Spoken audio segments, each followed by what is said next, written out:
Christina Bell, an executive at Queen Industries. She was exposed to Joker's blood during a transfusion following a miscarriage. 3 weeks after the transfusion, Christina returned to work and entered the boardroom for a monthly meeting of shareholders, only to find her seat had been taken. All 11 men in the room were found with their throats slit and smiles carved into their faces. When confronted with her crimes, Christina merely laughed.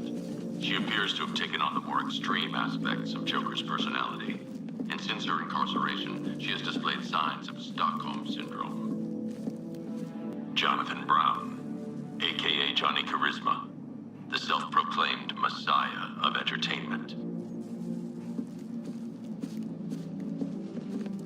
Infection first diagnosed 4 weeks ago after coming off stage and beating a groupie into a coma. As far as the rest of the world is concerned, he is attending rehab in an exclusive clinic. It would appear that the infection has amplified a not inconsiderable ego into something far greater. Current projections indicate that the infection will be at maximum levels within 48 hours. Albert King, aka the Gotham Goliath, retired prize fighter and the second new victim of Joker's blood. Gotham General failed to accurately record a series of transfusions. During a routine procedure, King was infected with blood from the Arkham City batch. After returning home, 3 members of his immediate family were hospitalized when King forced each of them into an arm wrestling contest, the losers of which had their arms ripped from their bodies. By the time I caught up with him, King had smeared blood across his face in order to create a hideous Joker smile.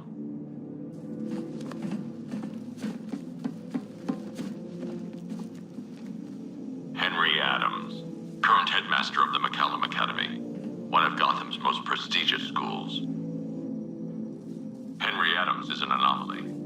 He has been infected the longest, having received a blood transfusion following the successful hip replacement operation.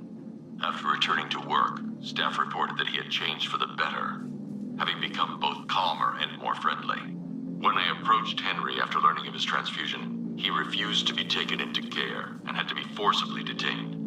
I believe that if there is a cure to this affliction, it will be found in Henry.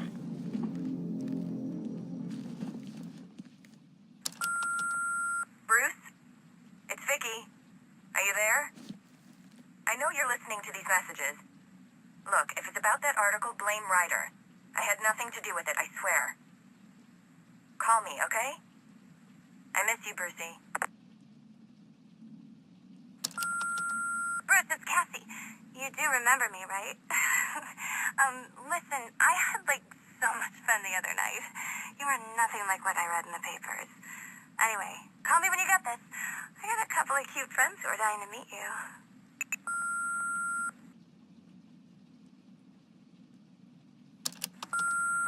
Mr. Wayne, Lex Luthor calling. Apologies for going via your direct line, but I grow tired of these games. LexCorp has made a very generous offer for Wayne Tech's Applied Sciences division, yet your persistent unavailability begins to look less like a busy schedule and more like deliberately antagonistic behavior. Come now, meet with me. I'm sure we can come to an agreement.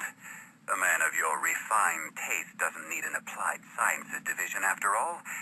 He needs another $1 billion.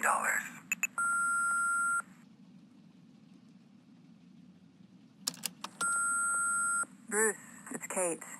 You're coming to Maggie and I's engagement thing next week, aren't you? No one's seen you in months, Bruce. And you taught me the importance of keeping up appearances.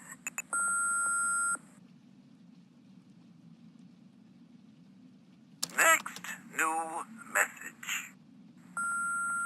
Bruce, this is your mother calling now. I just wanted to say... Oh, sorry.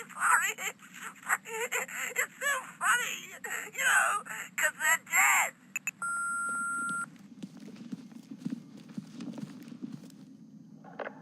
Tea party's over, freak.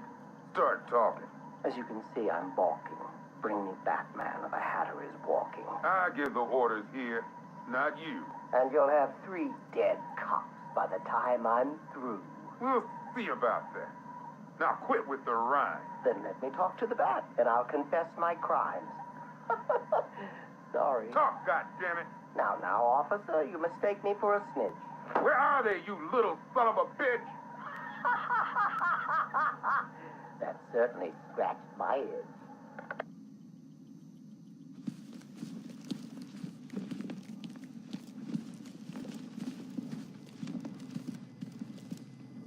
Assorted weapons and tools used by the League of Assassins. Nice to see those nut jobs killing each other for a change. Patrol found a hideout used by one of the factions in their little civil war. Some of them were dead, others gone. Guess whoever owned this gear was on the losing side.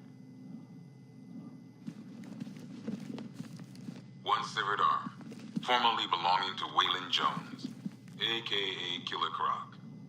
Bastard ate my hand at the asylum, but I still feel sorry for him. Though then again, my hands don't grow back. One cryogenic chamber used by Nora Freeze, wife of Mr. Freeze. From what I understand, those two finally got a happily ever after tonight. Of a kind, anyway. Might just hop in here myself. Wake up tomorrow when it's all over. Masks and one copy of Batman's Adventures in Wonderland. Used by Jervis Tetch, a.k.a. the Mad Hatter. Little Creep thought he could brainwash Batman into killing a cop. Bat went snicker-snack on his ass and galumped right out of here.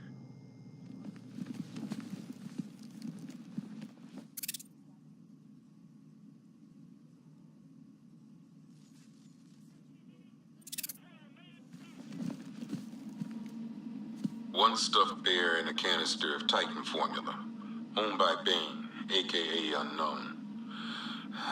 We had to let Bane loose after the Arkham City fallout. Guy was messed up anyway. Serious Titan withdrawal. My guess, he's off somewhere getting clean. And he's not going to be happy when he comes back.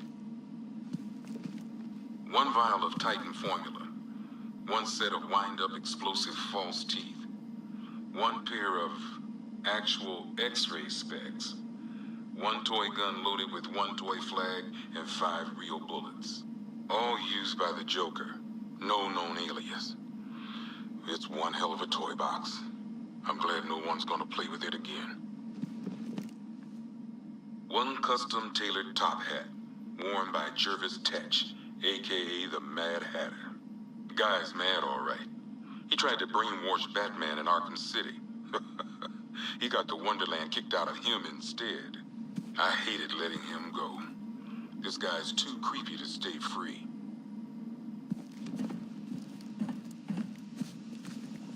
Two ceremonial swords used by Ra's al Ghul. We found these at the bottom of Wonder Tower the night of Protocol 10. They were covered in blood. No body, though. One Arkham Asylum branded shock collar, worn by Killer Croc, a.k.a. Waylon Jones. We found this thing in the sewers under Arkham City. And that ain't good, because it was supposed to keep that bastard under control. One rifle and 2 wrist-mounted guns used by Floyd Lawton, a.k.a. Deadshot. Another guy we had to let go after Arkham City got shut down. Still, that doesn't mean he got his toys back. One pair of shock gloves, worn by the electrocutioner, a.k.a. Lester Buczynski. Joker hired this guy on the night of the Blackgate riots. And then he killed him. I heard Batman borrowed these for a while before handing them in. I guess he prefers beating up punks the old-fashioned way. One electric charge gun used by Batman, a.k.a. We don't like to ask. Batman dropped this here with the rest of the Arkham City evidence. Nice to have some of Batman's gear in the evidence room. I hope he doesn't ask for it back. One mask and jacket worn by Anarchy, a.k.a. Lonnie Machin. I wasn't even a cop when this kid tried to hit Gotham. No one's seen him since. No one knows where they're keeping him. I guess the government don't like anarchists too much. A selection of body parts belonging to Warren White, a.k.a. the Great White Shark. White got himself sent to Arkham on an insanity plea. He lost a few things other than his mind while there. Made the new look work, though, I gotta say. One freeze ray, used by Mr. Freeze, a.k.a. Victor Freeze. We, had to stop playing with this after the commissioner caught us making ice cream. Freeze has kept quiet since leaving Arkham City. Maybe Batman finally talked some sense into him. One ventriloquist dummy, a.k.a. Scarface. This ain't the original Scarface. It's a Joker knockoff. Don't ask me why, but the clown took a liking to these creepy things. One black mask worn by Black Mask, a.k.a. Roman Sionis. Sionis never really recovered from the night of the Black Gate riots, the night Joker showed up. Roman was an old-school gangster. Joker, well, I'm not sure what he was. Talia.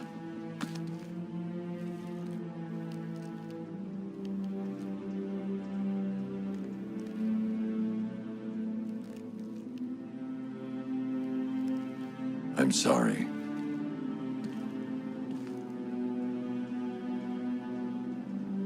One ceremonial sword owned by Talia al Ghul. Miss al Ghul was a wanted terrorist and an associate of her father, Raish. But Joker got to her before we did. From what I hear, Batman put this blade to good work after she died. One Tommy gun, used by Peyton Riley, a.k.a. the ventriloquist. Or maybe the gun belongs to the puppet. I never really understood what's going on there. One laughing gas grenade, one snare trap, and one baseball bat. All used by Dr. Harleen Quinzel, a.k.a. Harley Quinn, during a recent assault on the Bloodhaven police station. From what we gather, Scarecrow sent Harley to break out Poison Ivy from the lockup in Blood.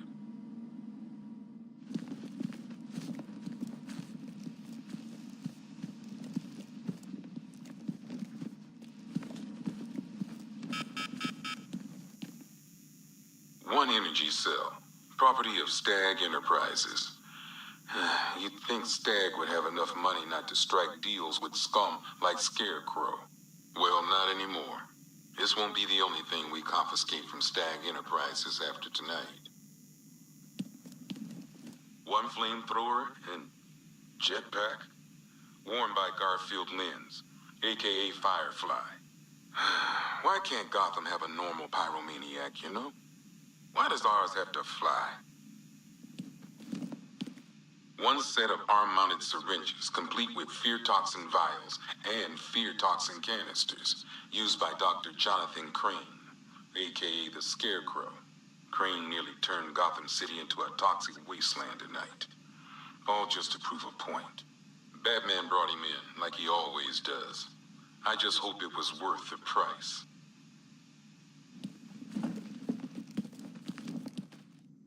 Well, this is some top-of-the-line gear, used by the Arkham Knights militia. I don't know who's paying for this stuff, but they've got deep pockets. These boys are well-equipped.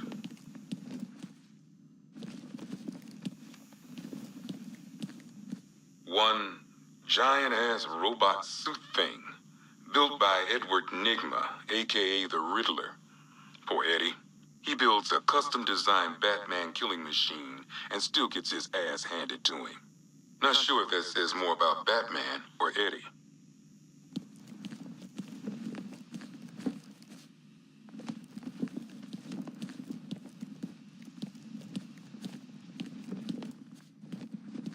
One hell of a lot of money, stolen from various Bank of Gotham branches across the city. I'll count this when I get time. One rocket launcher, acid damage coin, and twin semi-automatic handguns, used by Harvey Dent, a.k.a. Two-Face. I hate booking in Harv. Guy's messed up, but you still see pieces of the man he used to be. And then he flips that coin and turns on you. One pig mask and butcher's knife, used by Laszlo Valentin, a.k.a. Professor Pig. This guy's new. Mutilates his victims in order to make them perfect. I think I'm pretty enough already, thanks. One modified flare gun. One machine gun haphazardly duct taped to a grenade launcher. And one good old-fashioned baseball bat.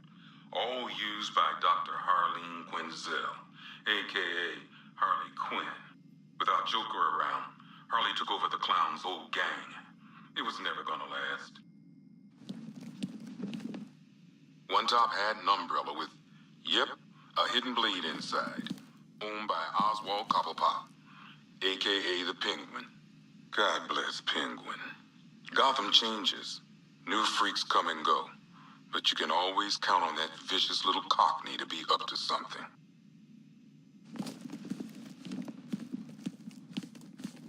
One samurai sword used by Slade Wilson, a.k.a. Deathstroke. This guy's got connections. Last time the boys here threw him in a cell, some suits got him out within the week. One sacrificial knife and prayer book, owned by Deacon Blackfire. This high priest of Crazy Town tried to kill reporter Jack Ryder. Just another religious nut complaining about media bias, I guess.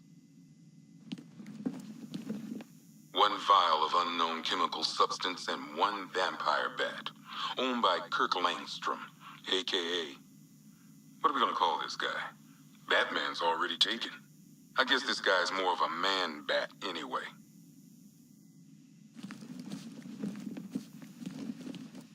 One tactical visor, worn by Gotham's newest mystery man, the Arkham Knight.